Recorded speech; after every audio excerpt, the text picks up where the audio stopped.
চিকিৎসা করি না। এই যে আমার ভাইয়েরা দুইটা গরু, এটা ও আমাকে মনে করছো, ও যখন ওই ছেলেটা বিয়ে করে নেয়, তাহলে বলছে কাকা আমার কাছে এই পুঁজি আছে, আমি ওই টাকার অভাবে রুজির অভাবে এরকম একটা হীরার মতন ছেলে, এরকম একটা মনে করছো হীরার টুকরা ছেলেটা এখন কি মনে করছেন লেখাপড়া কইরা সর্বোচ্চ ডিগ্রি নিয়ে এখন চাকরি করতে পারতেছে না, চাকরি পাচ্ছে না, এই দেশে মনে করছে ভালো একটা উদ্যোগ হইতে পারতেছে না। কারণ অথচ ওর স্বপ্ন কোথায় থাকতে পারে? ওর স্বপ্নটা এমন একটা জায়গায় যে আজকে আমার তো দুইটা গাভী নিবে, গাভী নিয়ে মনে করছো ও খাবে কিছু সঞ্চয় করবে। আমার এখানে আমার আরো থেকে 30 কেজি পর্যন্ত বর্তমানে গাভী আছে। আপনারা আসবেন, খামারি ভাইয়েরা যারা উদ্যোক্তা হইতে চান, গরু কিনতে চান, আপনারা দেখবেন, দেখা প্রতারিত হওয়ার অপশন এখানে নাই। এখানে আমার এখানে সর্বনিম্ন 2,60,000 টাকা, উপরে 6 লাখ টাকার গাভী আছে। আপনার মনে করেন ওই যে এক ভাই এই গরুটা বাচ্চা দিবে, এই গরুটা এক ভাই নিতে চাইছে, আমি দেই নেই, কারণ এই গরুটা এখন দেওয়া সম্ভব না। এই গরুটা সুস্থ হয়ে বাচ্চা দিবে, বাচ্চা দিয়ে বাচ্চা সুস্থ হবে, আমি দেব, আপনি শোনেন, আমি দেখাবো, তারপরে আমি মনে করি বাচ্চা সুস্থ হবে, মা সুস্থ হবে, তারপরে একজন করে করবো। যেহেতু নেই ওই খামার গিয়ে প্রতারিত না হয়, ওই গরুটা নষ্ট না হয়।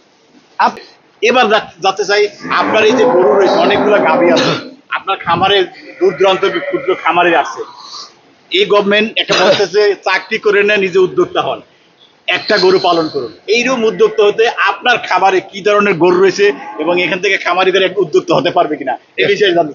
দেখেন কি বলবো, এদিক দিয়ে মনে করবি এখানে নীরব, আমার এখানে কি আছে, আমার কত খনি সম্পদ আছে, এটা খনি সম্পদ, বাংলাদেশ গাভী মানে খনি সম্পদ, এটা আমার মুখে জানতে চান কেন? আমরা জানি যে আপনার জাকের ডেয়ারি খামার মানে দুধের গাভী, এখান থেকে গাভী কিনে খামারিরা প্রতারিত হবে না, কোনো লোসখানের মুখে পড়বে না। সে কারণে জানতে চাচ্ছি, যেভাবে বলা হচ্ছে যে একটি গরু পালন, চাকরি না করে উদ্যোক্তা হন, সেই কারণে বলতেছি যে আপনার কাছ থেকে গাভী কিনে সেই দেশে গেলেন আবার পারবে কিনা। স্বৈরাচার সরকার, আওয়ামী সরকার, কথা বলছেন, ওই মক্ষুরানি দস্যুরানি কথা বলছে, খেপা বাঘ, খেপা জানোয়ার, মনে করে বলছিল একটি বাড়ি একটি খামার, একটি বাড়ি একটি খামার, একটি বাড়ি একটি খামার করে কি রক্ষাটা করছিল? ওদিকে যায়েন না। এখন বর্তমানে শিশু শুনে দাঁড়ায় থাকেন। বর্তমানে আছি আপনার খামারে, অনেক দূর থেকে ভাইরা আসছে গাভী কিনতে, এই বিষয়ে জানতে চাচ্ছি, তারা অনেক স্বপ্ন নিয়ে আসছে আপনার কাছ থেকে গাভী কিনে, ভালো একটা গাভী কিনে তারা পালন করবে, লাভবান হবে, এই বিষয়ে জানতে। আপনি বলেন যে কদিন যাবো তো আপনার মনে করছো আমার এখানে ক্যামেরা আমাকে বন্দি করছেন, আপনি বলেন তো দি, আমি কোনোদিন বলছি যে এই গাভীটার দাম 5 লাখ টাকা, এই গাভী 3 লাখ টাকা, এই গাভী দুধ দেবো 30 কেজি, এই গাভী 35 কেজি? তবে হ্যাঁ বলছি, আমার এখানে সর্বনিম্ন 2,60,000 টাকা, উপরে 6 লাখ টাকার গাভী আছে। আমার এখানে আরো থেকে 30 কেজি পর্যন্ত বর্তমানে গাভী আছে। আপনারা আসবেন, খামারি ভাইয়েরা যারা উদ্যোক্তা হইতে চান, গরু কিনতে চান, আপনারা দেখবেন, দেখা প্রতারিত হওয়ার অপশন এখানে নাই। কারণ আপনার মনে করেন ওই যে এক ভাই এই গরুটা বাচ্চা দিবে, এই গরুটা এক ভাই নিতে চাইছে, আমি দেই নেই, কারণ এই গরুটা এখন দেওয়া সম্ভব না। এই গরুটা সুস্থ হয়ে বাচ্চা দিবে, বাচ্চা দিয়ে বাচ্চা সুস্থ হবে, আমি দেব, আপনি শোনেন, আমি দেখাবো, তারপরে আমি মনে করি বাচ্চা সুস্থ হবে, মা সুস্থ হবে, তারপরে একজন করে করবো। যেহেতু নেই ওই খামার গিয়ে প্রতারিত না হয়, ওই গরুটা নষ্ট না হয়। আপনি দেখেন অনেকে মনে করছে গোলান দিকে গরু কিনালে বাইক যায়, বাইক গিয়ে মনে করেন ওই ওরা বললে 30 কেজি দুধ, বাইক গিয়ে 5 কেজি, তখন যান স্বামী স্ত্রী দুজন মিলে কাঁদতে থাকে, হায়রে কি করলাম, শেষ পর্যন্ত সম্বন্ধ শেষ করলাম, শেষ করার জায়গার ডায়েরি ফার্ম নয়, জায়গার ডায়েরি ফার্ম রাস্তার জায়গা, জায়গার ডায়েরি ফার্ম একটা মনে করছে মানুষের ভালোবাসার জায়গা, জায়গার ডায়েরি ফার্ম। আপনি বলুন তো দেখি, কোনোদিন বলছেনি যে জায়গার ডায়েরি ফার্মের গরু নিয়ে আমি প্রতারণ হয়েছি? কোনোদিন শুনতে পারছেন? এই কিয়ামতের দিনে শুনতে পারবে না, কিয়ামতের দিন জানতে পারবেন না, কারণ এই কাজ জায়গার হয় না। তবে এখানে আপনি গরু নিয়ে যদি ঠিকমতো খাবার না দেন, ঠিকমতো যত্ন না করে, ওই যা প্রাপ্য তাকে যদি গ্রহণ না করে, ওই যত আদর দরকার না করে, হয়তো মনে করছে সুস্থতার জন্য ওর মেডিসিন, ওর শরীর সুস্থ কিনা ওটুকু যদি না করেন, আপনি ঠিক খাবার না দেন, চর্চা না করেন, সেটা হলো আপনার দুর্ভাগ্য, আপনার খুব বদনসিব। কিন্তু আমি আমার এখানে খারাপ গরু আমি কাউকে দেই না, অশিক্ষা গরু কেউ দেই না, খারাপ গরু কেউ দিতে চেষ্টা করি না। এই যে আমার ভাইয়েরা দুইটা গরু, এটা ও আমাকে মনে করছে, ও যখন ওই ছেলেটা বিয়ে করে নাই, তাহলে বলছে কাকা আমার কাছে এই পুঁজি আছে, আমি ওর টাকার অভাবে রুজির অভাবে এরকম একটা হীরার মতন ছেলে, এরকম একটা মনে করেন হীরার টুকরা ছেলেটা এখন কি মনে করছেন, লেখাপড়া কইরা সর্বোচ্চ ডিগ্রি নিয়ে এখন এদের চাকরি করতে পারতেছে না, চাকরি পাচ্ছে না, এই দেশে মনে করছে ভালো একটা উদ্যোগ হইতে পারতেছে না।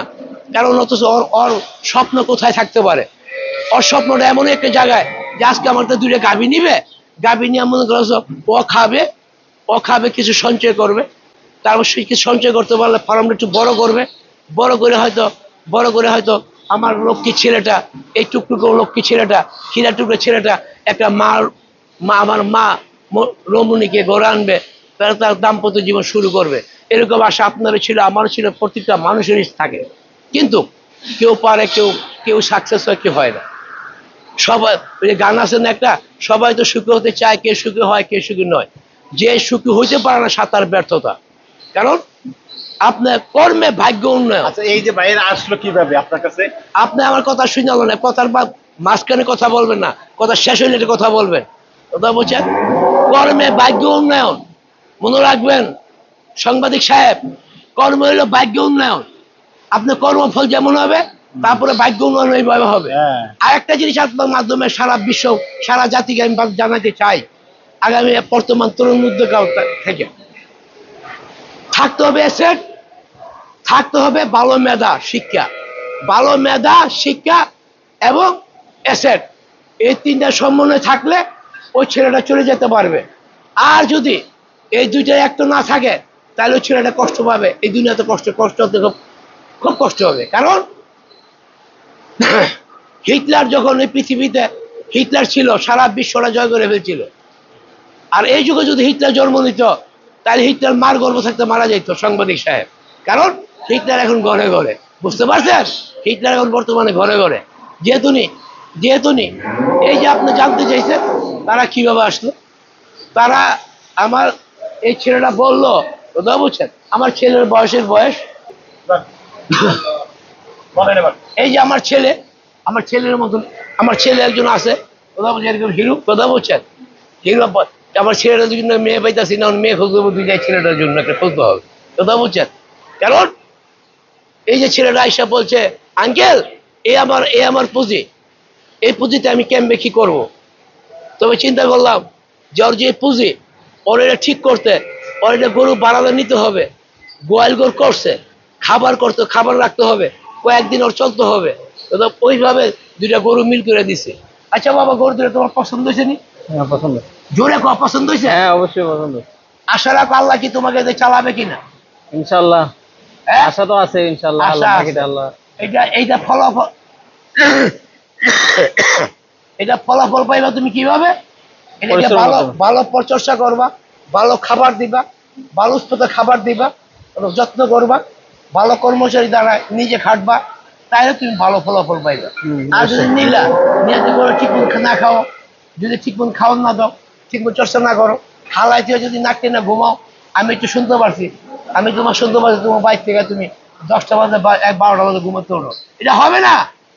গরু পাললে 4টা বাজে ঘুমাতে উঠতে হবে, অবশ্যই 4টা বাজে ঘুমাতে উঠতে হবে। তোমাকে আমি সাজেশন করছি, অনুরোধ করছি, সাজেশ দিচ্ছি তোমাকে, তোমার 4টা বাজে ঘুমাতে উঠতে হবে, কর্মচারী আগে তোমার ফার্মে যেতে হবে, তোমার গিয়া গর্ত সাফা করে গোসল টোসল করে পরে পরিপূর্ণ করতে হবে।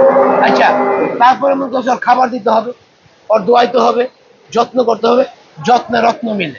অবশ্যই। আর পরিশ্রমে দন আনে, কথা বুঝছো। কর্মে ভাগ্য উন্নয়ন হয়, কর্মে লেখাটা আল্লাহ পাক যাই লেখছে, তোমার কর্মফল যদি ভালো হয় তোমার ভাগ্য ভালো হইতে পারে। ইনশাআল্লাহ। যেহেতু নেই কর্মফল তোমার ভালো থাকতে হবে, কর্মফল ভালো রাখবা, এটা চেষ্টা করবা। আমি একটা ছোট্ট একটা বাচ্চা নিয়ে, একটা পশা বাচ্চা, গাও ছিল পাকিস্তান আমলে, গাও ছিল ছোট্ট একটা বাচ্চা, ওই লোকের কাছে আমি পাকিস্তান আমলে, তখন মনে করছে 5 আনা কেজি 6 আনা কেজি চাউল, সেই সময় কথা বলছি, আমি ওই একটা লোকের কাছে 40,000 টাকা পাইতাম। ওর নাম ছিল সুনামিয়া, জিঞ্জিরা ছিল, মন করে চাউল ব্যস্ত, এই গরু খাবার ব্যস্ত। 40,000 টাকা পাইতাম। আল্লাহ বলছেন 40,000 টাকার দাম কত। তো এই মনে করছো ওর দোকান বন্ধ, দোকান ভাঙ্গে ছিল, নাই কিছু। বাড়িতে গেছি, বাড়িতে গিয়ে দেখি ওর বউ মনে করছে কাপড় বাইন্দা মুখ বাইন্দা কান্দতেছে। ওর বিল্ডিং বাইঙ্গা লয়ে গেছে, ইটা পর্যন্ত নিয়ে গেছে গা। ওই সময় ইটার বিল্ডিং, ইটার একটা ঘর খুব দাম ছিল। তারপরে খালি একটা পাকের ঘর রয়ে গেছে ওখানে বইয়া। আমার ওই সোনা বন্ধুর ওয়াইফ কান্দতেছে বয়ে, কিরে বোন কান্দস না, কান্দস কে, তো কি হয়েছে? কয় ভাই আমাকে তো সব শেষ।